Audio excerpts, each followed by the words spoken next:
episode 39 with Omaha's own Erin. Thanks, guys, for coming on. Appreciate it. Thank you so much for having us. So, first question here. What are your guys' outlooks on shows in the future? Are you guys ready to start playing? Or are you guys going to hold off until the pandy's done? So I'm thinking right now we're really just focusing on recording, getting this EP out there. I think we're gonna wait until things kind of settle down to look at shows. We were planning on doing a tour with Magu, like a West Coast tour. Obviously, that got postponed. So we'll kind of look into possible like 2021 dates, kind of when we know more about what's going on, and when we can kind of decide if it's safe or not. So yeah, we're definitely recording, and I'm super excited about that. Let's hope everything goes well because I'm ready for shows. Actually, I was involved in a show up in Sioux City this past weekend. Now, Sioux City's pretty loose on their mask restrictions compared to here. Granted, it was an outdoor venue, so people have the choice, right? Mm-hmm. And you can't force people to wear masks. I think, for the most part, it went smoothly. But for the people who are still like considering like going to shows and wearing masks, Sioux City's not it. I hate to say it, but Sioux City's not it. I feel like Omaha's been very cautiously like skeptical about putting on shows right now, which I can definitely respect. You want like people to feel safe when they go to shows, but I'm ready to get back at it. Oh, same here, for sure. I definitely miss it a lot, especially seeing my memories and seeing all the shows that we used to play pop up. It's definitely tugs at the heartstrings, but yeah, I just definitely want to wait and see if it gets any better at all, and just at that point kind of see if we want to play a couple shows. But yeah, outdoor shows I feel like are a lot better than indoor at this time for sure. No doubt. Have you guys seen on Facebook the socially distanced shows where they have like metal borders or little gates? The music festival in UK, I saw that. That's interesting to me. Like that seems like that might actually work, and it wouldn't be like a huge kind of undertaking. So I think going forward, I feel like festivals probably will start looking like that. I'm up for it. We're gonna have to do something. We're going to have to do something if we want music back, right? Exactly.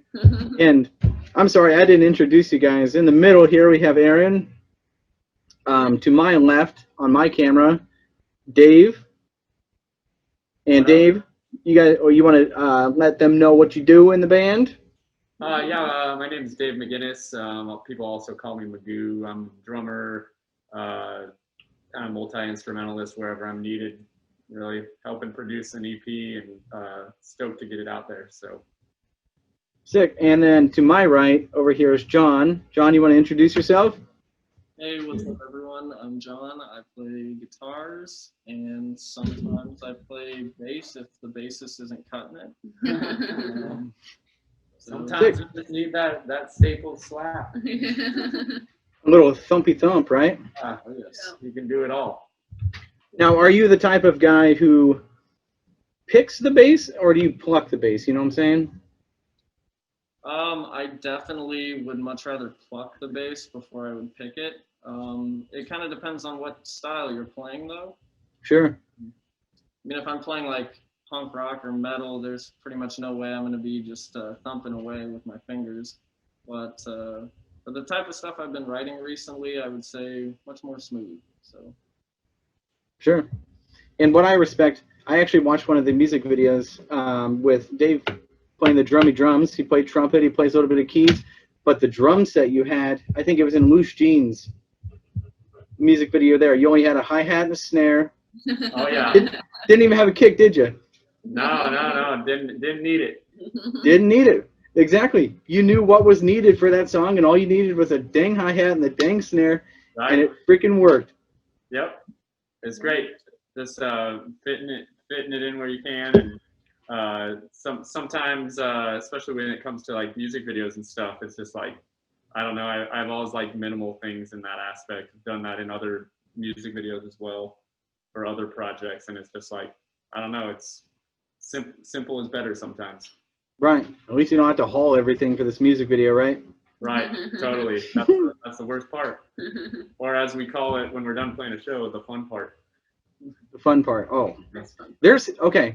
So when I had this guy by the name of Devin Attard, he's from a band called Hollow Front. At this point right now, during the pandy, he misses like loading everything up and hauling it up and downstairs and everything. Yeah. Like it's the small things like that that people miss during these times, you know? It's funny, yeah. I mean, just staying in shape, you know, do it just for fun. Just load it out, put it in the van, drive around the block. Yeah. No way. We've actually been practicing and doing this every week so that when we get back from the pandemic, we'll be the strongest out there. You guys are doing push-ups in between sets and everything. No, Erin, if you want to tackle, I guess what the song "Loose Jeans" is about. I read a description about it, but if you can let the people listening know what the song addresses, that'd be awesome. Yeah, of course. So Loose Jeans is kind of my own little battle with self-image and self-esteem issues. It's really just about me just kind of going through different body weights and kind of just wondering, like, how can I feel good about myself no matter how I look like? So it's really just me coming to terms with how I look and accepting the fact that I might not always look like girls in magazines or anything, you know? So I really want people to be able to connect to it because I know a lot of people struggle with body image issues. So I think it's really something I wanted to touch on musically. And it really was just a cathartic experience for me to be able to write about my personal problems in hopes that other people might, you know, share those issues and kind of relate. But Sure. And the reason I like why people touch on that kind of stuff, while it might be touchy, I think when you look, I guess 5-10 years down the line, it's almost like a timeline. You can see at what point in your life you were at by listening back to those songs. exactly. Like, I don't know if you guys listen to, I guess, heavier music, like The Plot and You. You ever heard of them? Mm-mm. No, okay. So The Plot and You used to be like really heavy, and now they're kind of light and singy. But it's just like shows how much they've developed over time.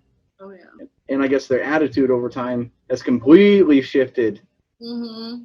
So Yeah, like John and I used to play blues music in a blues ed band called Dilemma. And I think it's just really shaped how we played music. And it's just so cool to see the growth in both of our sounds. I think John has always really resonated with like hard rock, and you can kind of hear that in some of the guitar licks that he does. And I kind of got introduced to indie music when I was like probably 13 or 14, and that really like sparked my love for just that genre. And I feel like you can hear that influence in my music as well. So it's really cool to not only see that growth, but kind of hear the different genres blend together and see kind of where it takes you, you know? sure. I always like to, I guess, when I have a band on, I if they're not a hardcore band per se, I like to imagine, I guess, where I could see myself listening to this type of music, right? Mm-hmm. So, are you familiar with Bach Mai? Yes. Yeah. Okay.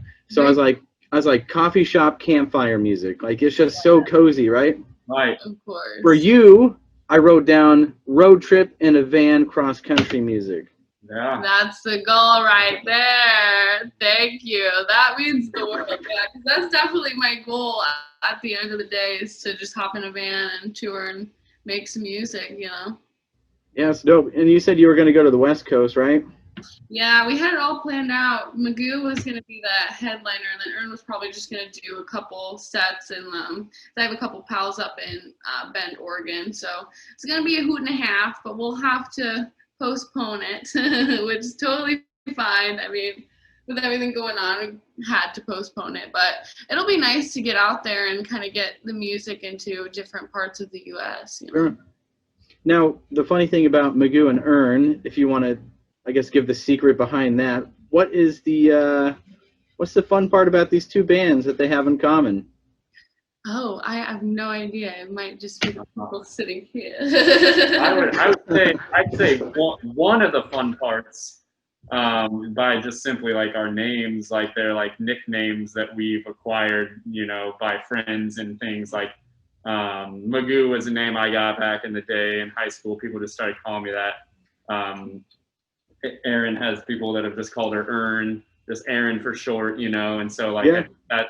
I think that's a fun thing, you know. The names are like personal to our like ourselves and like us as artists, kind of like different monikers. So that like that's fun to like just have those like be kind of similar premises for names, you know. I mean, I don't know. It's fun. It's like different avenues. I think we all kind of like challenging ourselves with different genres, and songs Erin writes are completely different than ones I'll write, and those are so much different than John. So it's like I think that's the fun part, is just being like, how can we make this like the best song for what it is? Sure. Now, what I was going to say, let's go over some pros and cons about being that you guys are the same members in a band. If you play 2 shows in one night, you don't have to swap instruments, do you? I guess maybe your guitars are in different tunings. That is the case. I either play in a drop B tuning that's like half drop B and half a half step down standard, or I play in like total standard. So it's sometimes a challenge to switch between guitars, but You always do well. I can't. Yeah. I never noticed any hurdles. we've been doing well. But like we said, we haven't been on tour yet, so Right. yeah, we'll have to see how all that shakes I out. don't have any worries. Me either. I guess the cool thing is I can remember at like Lookout Lounge, it's like between songs, where I guess between bands, you would have that first like, wow, and you could hear people sound checking. With you guys, it might not be that case. You know? Right. Yeah. You got it all covered. Yeah. Change over. And that's why touring was going to be so easy too, because then Erin can just get set up, and then Magu's pretty much ready to go after. You know what I'm saying? So, but it'll be super easy next time we go. Yep. Yeah, you got this. It'll be soon enough. Right. Yeah, like I said, seeing live music again for the first time since like what is it, February, March? It was refreshing. The fact that I had to go out of town wasn't really a nuisance, but I think in Omaha it's still going to be a while. Yeah. Yeah. It's interesting. It's like yeah, you want everybody to feel safe at a show, obviously, and there's so much information, and obviously it's everybody wants this COVID situation to be over with. You know what I mean? I don't think any person is like, yeah, this is fine, like the new normal, as they say. You know, like nobody wants this. So ultimately, we just want to like get past it so we can get playing shows again safely and keep pushing the music like we were before. It's kind of a weird standstill. So we're definitely excited to get back to playing shows, and when the time's right, it'll be right, and that show will just be that much more special. I don't know, patience is a hard thing to practice, but I feel like we're getting better at it. Now, what are some of the venues people might see you at? Because I'm pretty familiar with like Lookout, and you know. Oh yeah. Yeah, I think honestly, like Daisy would perform at a lot of like bars. So I'm thinking maybe like the bar scene, because obviously Erin hasn't played too many shows. We played like a house show, just John and I, which was like I think like 6 months ago probably. No, yeah, a year ago maybe, but yeah. So we haven't really played too many shows, but I think honestly like Harney Street would be a good one. Like probably just a lot of bars in the area. Try and hop on as many festivals as possible, and Slow Down would be a really good one too. Slow Down's such a good venue. It's just I think people think it's so expensive, you know. Yeah, I mean, we had a show there before everything was canceled, and like $7 show, all ages, like 3 bands, like that's pretty standard. Their room cost for the front room is like similar to any other like venue that size. I feel like it's a great like way to just get to a professional venue, and yeah, it might be a little harder to fill that room being like a 175 cap or whatever, but right. it's good. Omaha does have some good venues. I hope they're still around after all this. Right. I know. One of the girls that is helping me with the podcast, she's like very involved in all that kind of stuff, Elena. And I even seen that, Erin, you've posted some stuff about concert venues and such on your Facebook going back. And it's like, Right. at this time, people need to get involved to save our venues. Because Mhm. it's scary to think about. Like, I don't want to break any news on any certain places, but I know local places around here are closing.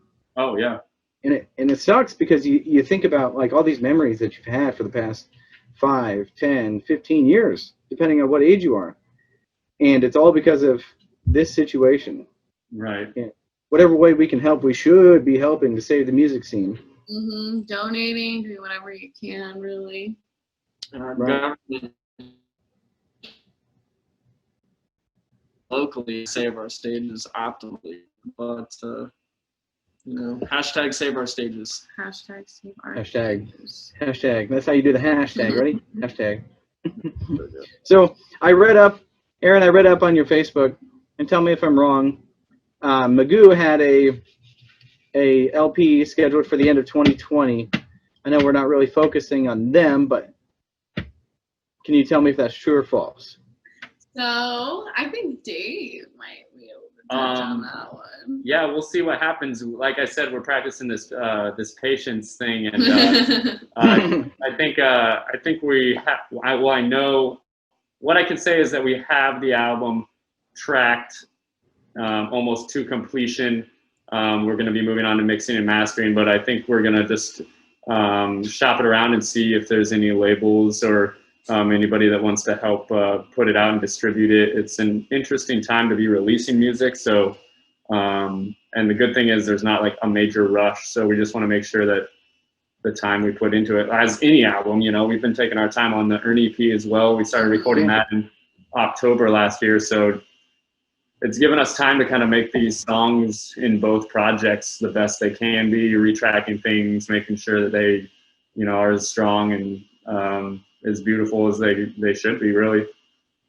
Now I'm gonna refer back to the last episode. I had Stephen Hoshaw and Matt McClure on. They're both very good guitarists.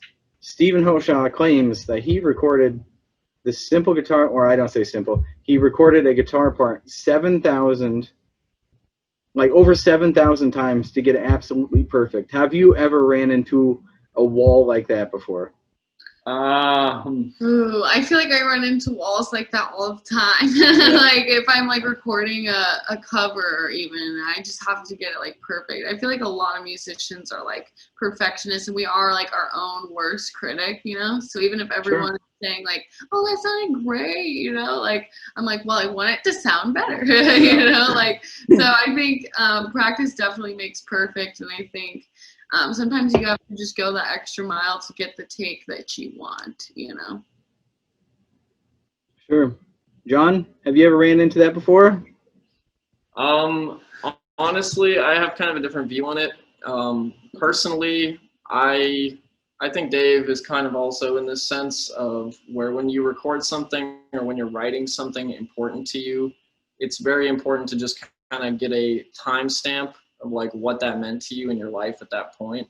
So like even if it's not like the most perfectly shredded line, if it like has emotion and it is a good representation of what I want to put out, I think the imperfections kind of make things a little bit more interesting, especially when it can be like tastefully tied to the song.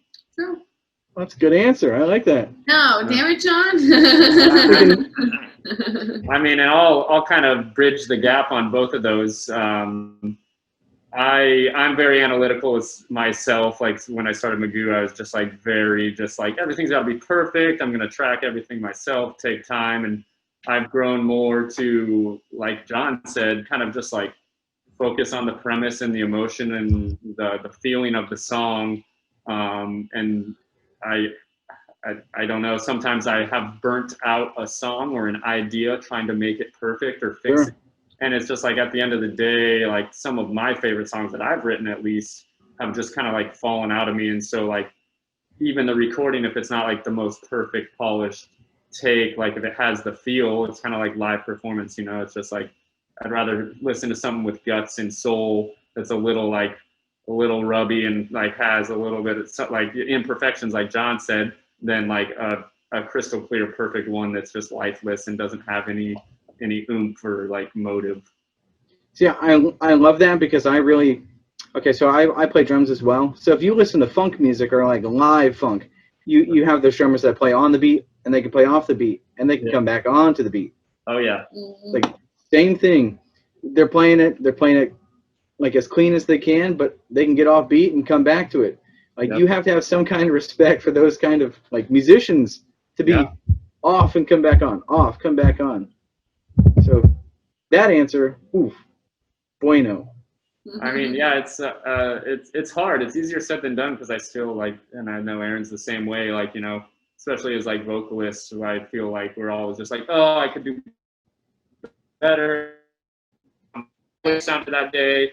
Ooh, is that flat? Is it the guitar? You know, and so like overthinking things, at least for myself, has led me to get good products, but also like I don't want it to get in the way of like producing things, because we even have like a conversation lately, like if, you know, one person likes this song, even if I don't like it or it's not 100% to my standards, like it's already a good song in my mind because like it's doing something for somebody else, you know. So kind of being a little more selfless with like writing lately. Sure. So we're gonna jump back in a time machine here. So Erin, if you can explain how the heck you met these two, or vice versa, if you guys all want to explain your story and how you guys came to be, that'd be awesome. Yeah, so John and I actually met like 4 or 5, I don't know, is it 6 years now? Oh my God. It's probably like 5 years ago. We were in a blues ed band called Dilemma. And then it was rather unfortunate. Our band member ended up passing. Her name was Anna Abbott. She was definitely a really good light in the band. She kind of pulled all of us together. But we always talked with her about performing original music, but in blues ed, no bands had ever done that before. So it was kind of out of our comfort zone. And obviously with her whole passing, we were very out of our comfort zone. And the only thing we knew how to do really was to make music about it. So we wrote an album about the whole situation, just about our lives in general, and did like a little fundraiser for her family, and that kind of just led into Daisy Distraction, which Daisy released that album, and that's kind of how we met. And then as Daisy was performing, we performed at Lucy's Pub, which was owned by Dave. So we ended up meeting this guy over here. It was kind of a lot of interesting factors that kind of tied everything together. Yeah. Because when we started playing at Lucy's Pub, it was actually because of Cameron, who's the sax player in Magu. He just reached out. I think I reached out to him, and he was like, "Yeah, let me hook you up with Dave." Yeah. And then got to meet Dave. We played a few shows with each other, just like, you know, on same bills for a year or so. I ended up moving to Arizona a year and a half ago, or 2 years ago now. Stayed out there for about a year, and then came back, and now we are all in groups together. So boom. Isn't that crazy how stuff like that works out? Yeah, I mean, it's crazy to think about. I mean, I constantly try to do inventory on like just being grateful for the people I've met through music and like booking shows or just networking. You know, someone hitting me up for a show, if I can't help them, sending them to somewhere else. And like I always say, it's just like that spider web, and it's just like it's crazy that we're here now all playing music together, because like I don't know, like 3-4 years ago, like I remember like jamming with John and wanting to play with him, and Erin's always had like a killer voice, but it's just crazy now that we're playing on her songs, and we have a band like dedicated to like her creation in general. And it's just kind of crazy sometimes how it comes to be. Yeah, it's always nice to think about, like, if you can refer to a show, like, oh, did you go to that Superior show 7 years ago down at Soul Auditorium or Soul Underground? Yeah, I was at that show. It's like, I could have met you 7 years ago. Right. But we were probably standing like right next to each other, but we just didn't happen to meet at that time. But fate would have it that we'd meet like down the road, right? Yep. Right. You guys just, that's nuts. That's a good story. I don't know if it beats Matt McClure's and Stephen Hoshaw's Craigslist in Omaha finding musicians story. Well, I was we'll talk. We'll Stay tuned. Okay. Stay tuned. We'll talk to you in a couple weeks. Oh, okay. We're gonna sneak We'll have a preview. little We're not gonna. with this one.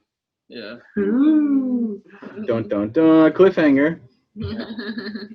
So, I guess tell us. You guys are practicing a lot. You guys are trying to put out music.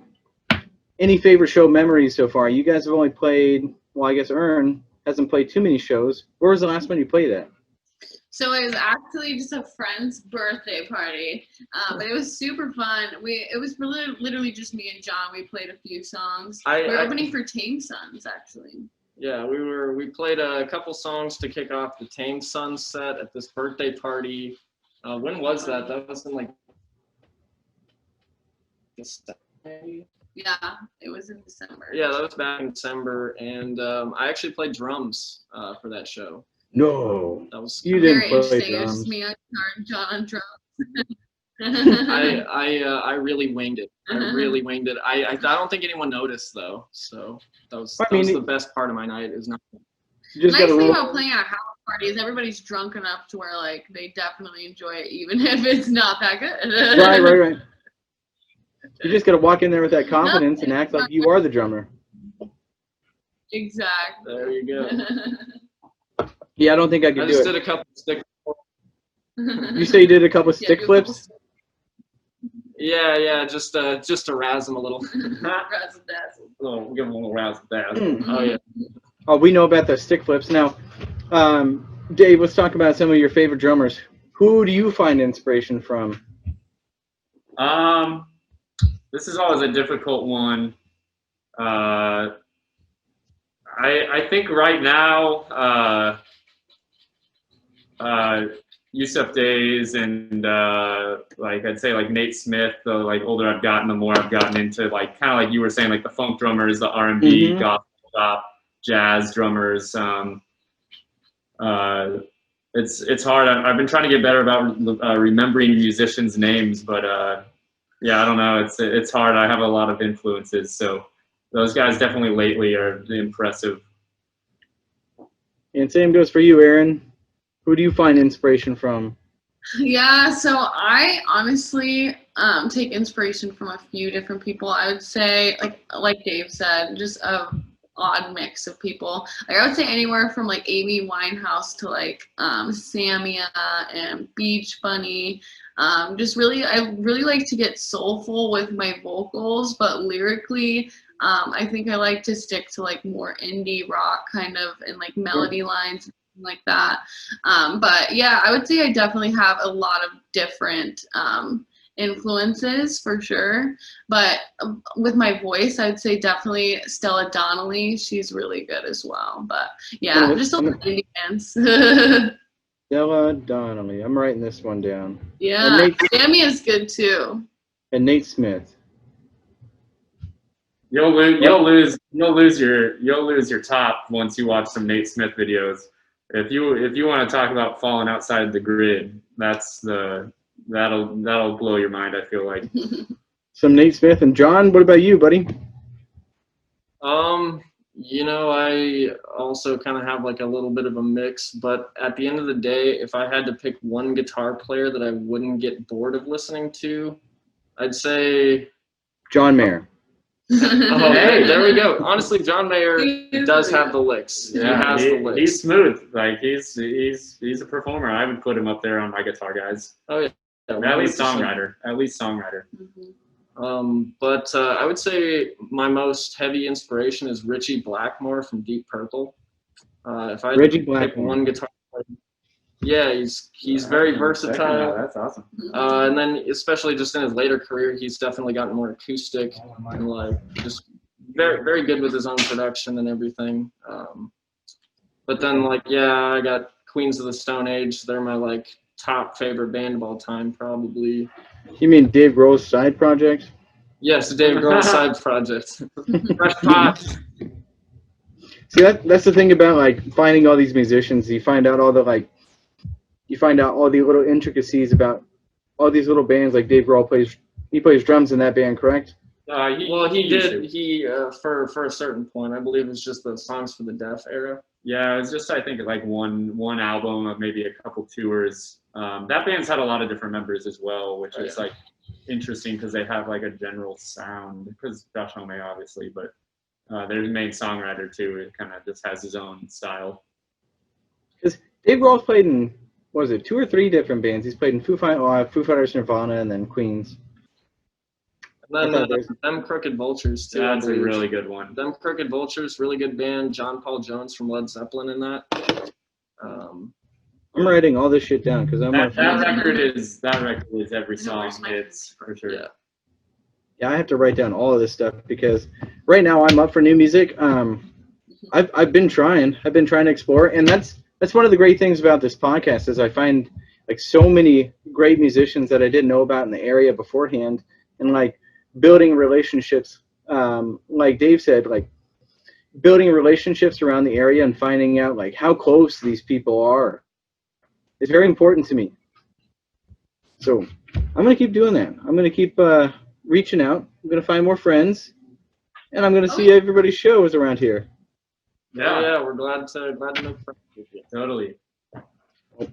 Shows will come back soon enough, but let's wrap this thing up, all right? So let's do this. Plug any, if you have Spotify or if you're on Spotify or YouTube or anything, any music videos everybody should check out. Yeah, so we actually have a song coming out September 4th, Sticks and Stones. I'm super excited about that one. It's basically a song about childhood, kind of feeling like, not really feeling like you fit in, and kind of struggling with that self-identity. That's kind of the theme of the EP, I would say. This one sounds hard-hitting. Yes, it's definitely a hard hitter. Dave said it's his favorite. It's probably one of my favorites too. It's almost like folky and almost like country in a way. So it's definitely really different from anything I've ever released. So I would say think Landslide by Fleetwood Mac, but better. Oh, I don't know about that one. That's Fleetwood's up there. Yeah, we'll have to see. I like it. It's like Erin said, it is my favorite, and it's odd because it doesn't have any drums. So it's like I think that's. So do you just stand during the song or what? Yeah. I just like. You have them on triangle. I just like flash paper by a mic and just make ambient noise. Yeah. Yep. Yeah, it's good though. I think every song on the EP is it's special in its own way. They're all really good. But yeah, that one, it just has a more subtle approach than like the other ones that kind of have more of like a indie pop. How many songs are you aiming for on the EP? So we're aiming for 5. We've already released new scenes, and then I'm not going to release the other song names, but yeah, so we just have one more single release before the EP release, which is super exciting. Very pumped about that. We're shooting to release the EP in October, and I'll come out with a date on that one too. So you better let us know first. Oh, I know. I just can't think of it right now, honestly. I have it written down though. The name. October 31st. Put it out on Halloween. That's what I was thinking. Thank you. I was definitely thinking spooky release for sure. And then people cannot mistake that date because they're like, oh, it's coming out on Halloween. But if you say October 16th, people say, what's October 16th? Not Halloween. No. Not Halloween. Exactly. That's a marketing ploy, and we're figuring it out right here on the podcast. Figuring it out. Yeah, I'll take your advice, man. Honestly, Halloween it is. All right, last words. You guys got any merch for sale? Anything we should be plugging? So I actually do have some shirts that I've made, and I am going to be coming out with more merch with the EP release. So I'm super excited about that. I kind of just mess around, like and do collages and different mixed media art. I usually just fart around on my Photoshop app, make some stuff happen. But yeah, no, so I'll be coming out with some merch for the whole crew, and it'll be super cool. So stay tuned for that. I'm still working on some of the merch, but I do have some of it already out. So dope. Well, you guys got any last words? Anything you want to say to anybody listening? Keep doing you, boo. Yeah, September 4th, Sticks and Stones will be released. Keep an eye out. Keep an eye out for it. John, anything else? We love you all. Just stay safe. We'll be back very soon. I hope. Perfect. Let's wrap this thing up. That was episode 39 of Digging In with Tyler. Peace. Peace. See ya.